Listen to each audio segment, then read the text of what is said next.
지금까지 제기된 의혹처럼요, 이 사건이 정말로 중국 국적의 전 내부자 소행이다. 그렇다면은 이 범죄자가 단독으로 움직였는지 아니면 중국 내의 어떤 뭐 거대한 조직이라든지, 정말 말씀드리기 조심스럽습니다.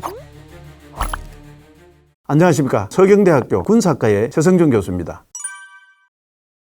이번 사건이 역대 최악이라고 이렇게 이제 일컬어지는 이유는 이런 유출된 정보가 민감한 정도라든지 범위가 굉장히 크기 때문이다, 이렇게 볼 수 있겠습니다. 우선은 유출된 걸 보면은 단순한 이름이나 전화번호 이런 수준을 넘어서서요, 물건이 배송되는 정보라든지 구매 내역이라든지 심지어는 기건 계정 정보, 개인 통관 고유번호, 공동 등간을 들어가는 이제 비밀번호, 가장 큰 문제는 시간이라는 문제가 있는데요. 유출 사실을 회사가 알아채기까지 깜깜이 모르고 있는 상태에서 마치 이 내부망을 지집 안방처럼 자유롭게 드나들면서 범죄를 하고 이렇게 장난을 쳤다는 거, 이게 이제 가장 큰 문제다, 이렇게 볼 수 있겠습니다. 통신 3사의 해커하고 이게 무슨 차이가 있느냐, 이게 이제 해킹을 당했잖아요. 외부의 해커가 보안망의 취약성을 뚫고 들어간 겁니다. 그런데 아무래도 보안 장치가 있고 최소한의 감민장이 있지 않습니까? 그렇기 때문에 완전히 마음대로 이렇게 하는 데는 한계가 있습니다. 그런데 이건 내부자는 안에 있는 도둑이기 때문에요, 완전히 그걸 통째로 다 갈 수가 있는 그런 차원에서 이제 완전히 차이가 있다, 이렇게 보면 되겠습니다.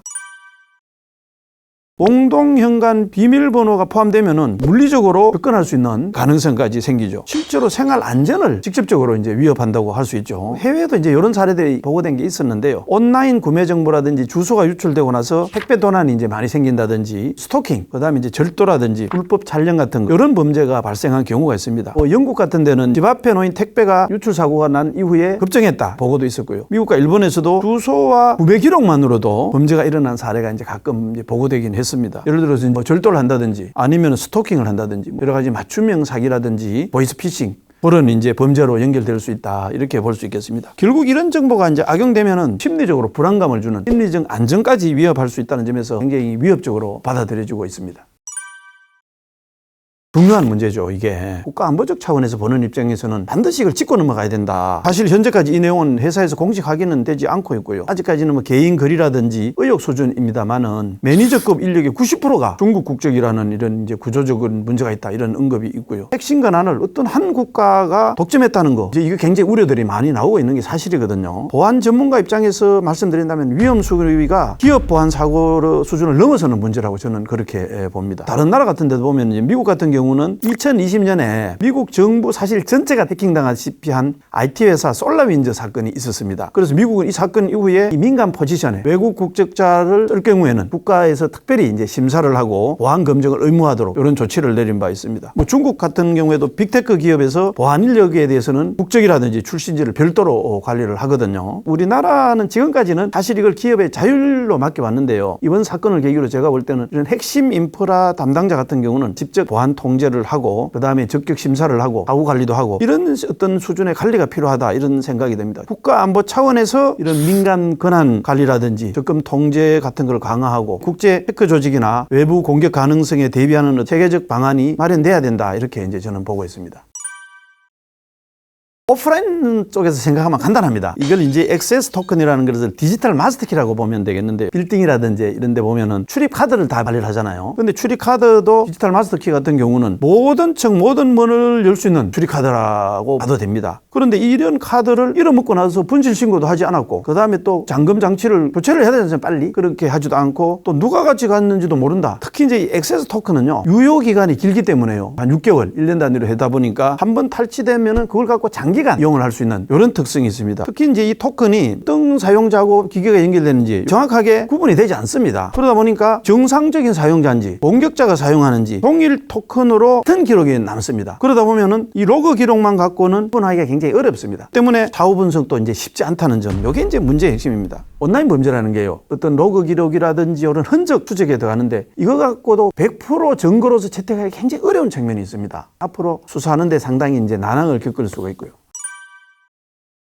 쿠팡이 ISMSP입니다. 요 인정을 획득을 한 건 사실입니다. 그런데 이 인정이라는 게요, 보통 이제 기업 홈페이지라든지 고객 서비스 같은 이런 정보 체계가 정부에서 규정한 최소한 기준을 충족했는지 서류라든지 절차 이런 걸 중심으로 심사하는 제도입니다. 운전면허로 말하면은 필기시험 정도 이렇게 보면 되거든요. 현장에서 그러면 운전하는 건 또 다르잖아요. 특히 이제 내부자 통제 수준까지 이런 까지는 보장을 하지 않는 겁니다. 어떻게 보면 이제 이런 운영 상황에서 내부자가 특히 아주 악의적이거나 경우에 따라 이제 부주의하게 행동할 수도 있습니다. 실수로 기준으로 그럴 경우에는 이제 이게 뚫리는데 쿠팡 사건에서도 이 공격자가 사실상 내부자의 신분을 그대로 유지한 상태에서 장기간 그런 내부방에 접근을 할 수 있었고요. 그러다 보니까 이제 액세스 토큰이라든지 핵심 권한 집중 같은 이런 시스템 구조상의 취약점하고 맞물려서 큰 사고가 발생한 걸로 저는 이렇게 보고 있습니다.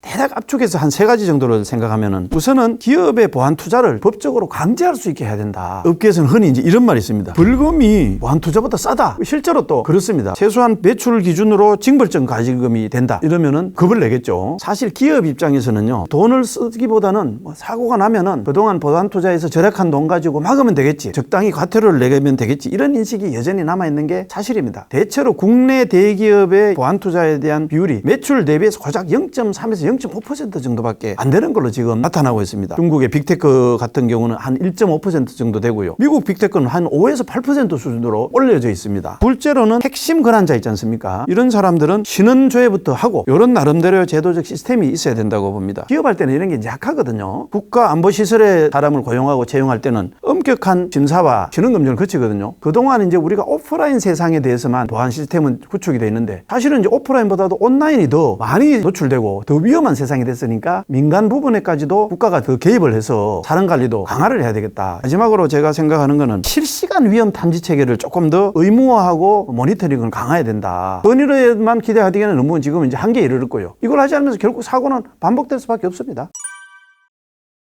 사실 이제 중국이 그동안 우리나라나 뭐 서방 세계를 대상으로 산업기밀 같은 거 빼가는 뭐 이런 거를 많이 했고요. 스파이 행위 이런 걸 많이 한다는 의심이 이제 많았거든요. 해외 IT 기업의 개발자로 위장 취업을 해서는 거기서 내부 시스템 접근 권한을 이용해서 기밀 정보를 탈취한다든지 사례가 많이 있습니다. 테슬라라든지 구글이라든지 일본의 라쿠텐 같은 데서도 보면 비슷한 내부자 문제 때문에 국가 차원에서 조사를 벌였던 이런 일들이 많았습니다. 사실 중국도 전체주의 성향이 강하거든요. 시스템 권한이 중국 같은 한 나라에 몰려 있다는 것은 다른 어떤 나라에서도 굉장히 위험 신호, 레드 플래그로 이렇게 이제 볼 수 있습니다. 지금까지 제기된 의혹처럼요, 이 사건이 정말로 중국 국적의 전 내부자 소행이다. 그렇다면은 이 범죄자가 단독으로 움직였는지, 아니면 중국 내의 어떤 뭐 거대한 조직이라든지, 정말 말씀드리기 조심스럽지만 중국 국가하고 연계되어 있을 수도 있고요. 전체적 국가니까 또 가능하다고 봅니다. 이런 가능성은 앞으로 조사하는 것이 반드시 확인이 필요하다고 봅니다. 만약에 이제 우리 집 공동 현관 비밀번호부터 구매한 기록, 주로 이런 사람들은 어떤 물건을 사려는구나, 결제를 뭐 현금으로 하느냐, 아니면 신용카드를 하느냐, 뭐 이런 패턴까지 넘어갈 수 있다면 사회 인프라 데이터가 유출된 거나 다름이 없습니다. 이걸 가지고 얼마든지 여러 형태로 활용할 수가 있다. 그래서 저는 이렇게 정의를 하고 싶습니다. 이번 사건은 소비자 개인정보가 유출된 사건이면서 동시에 대한민국의 디지털 국경이 뚫렸는지를 한번 점검해보는 시험대다. 앞으로 어떤 결론이 나오든 이번 사건을 계기로 반드시 재정비해야 된다. 소 잃고 외양간이라도 고치는 게 낫겠죠. 사이버 세상에서 살 수밖에 없는 이 세상 속에서 개인 안보를 넘어서서 궁극적으로는 국가 안보와 직결된다는 점을 인식하고 국가도 같이 힘을 모을 수 있는 그런 계기가 되었으면 좋겠습니다.